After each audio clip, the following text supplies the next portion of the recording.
Si le tarot de Marseille n'était qu'en fait que des apprentissages philosophiques? Et si à travers chacune de ces arcanes majeures, nous ayons en réalité une ou plusieurs méditations de philosophes reconnus? Si le mat du tarot de Marseille était l'incarnation de l'œuvre et de la démarche de René Descartes, voici comment on pourrait décrire cette carte à travers ses principes philosophiques. Le mat cartésien, le pèlerin de la raison à la recherche du fondement, le départ dans l'inconnu comme doute méthodique radical, le mat s'avance ne sachant pas où il va. Cela symbolise parfaitement l'état initial de Descartes qui décide de révoquer en doute toutes ses connaissances antérieures, toutes les opinions reçues, tous les savoirs transmis sans examen critique. Il se lance dans une errance intellectuelle, un vide qu'il crée volontairement pour reconstruire sur des bases solides. Le mat quitte le monde des certitudes apparentes et des préjugés.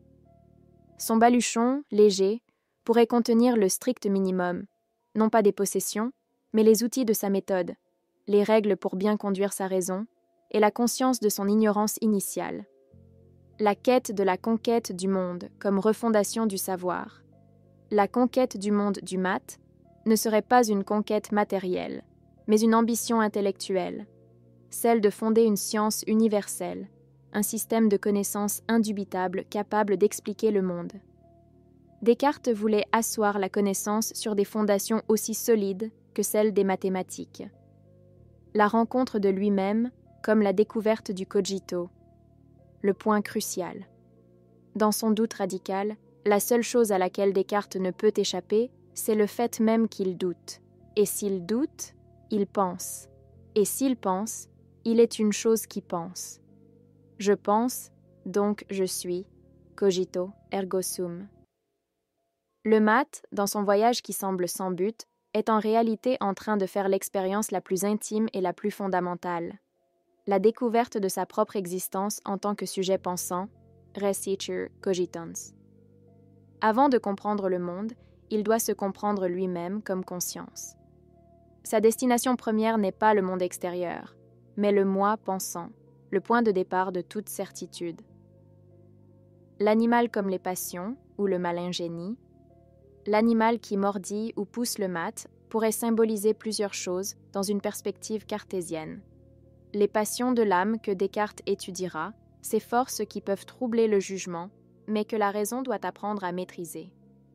Ou, de manière plus radicale, il pourrait être une manifestation du doute hyperbolique, l'aiguillon du malin génie, cette fiction d'un dieu trompeur qui le pousserait à douter même des évidences mathématiques, le forçant à chercher une certitude encore plus profonde, le cogito. L'apparente folie du mat comme rupture avec le sens commun. Le mat est souvent vu comme un marginal, un fou. Pour Descartes, celui qui entreprend de douter de tout peut aussi paraître fou aux yeux de ceux qui se contentent des opinions reçues.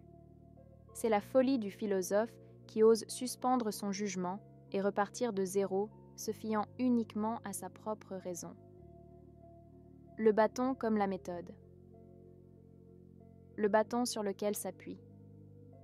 Le mat pourrait symboliser la méthode que Descartes élabore en 4 préceptes: évidence, analyse, synthèse, dénombrement. C'est l'outil qui le guide dans son errance, qui lui permet de ne pas se perdre complètement et d'avancer avec ordre dans ses pensées. Ainsi, le mat cartésien ne serait pas un simple vagabond insouciant. Il serait le philosophe courageux qui, armé de sa seule raison et de sa méthode, ose s'aventurer dans le désert du doute pour y trouver le roc de la première certitude, la conscience de soi. Son voyage est une épopée de l'esprit, une quête du fondement ultime de la connaissance, où la rencontre avec soi-même est la clé pour ensuite comprendre et conquérir, intellectuellement, le monde.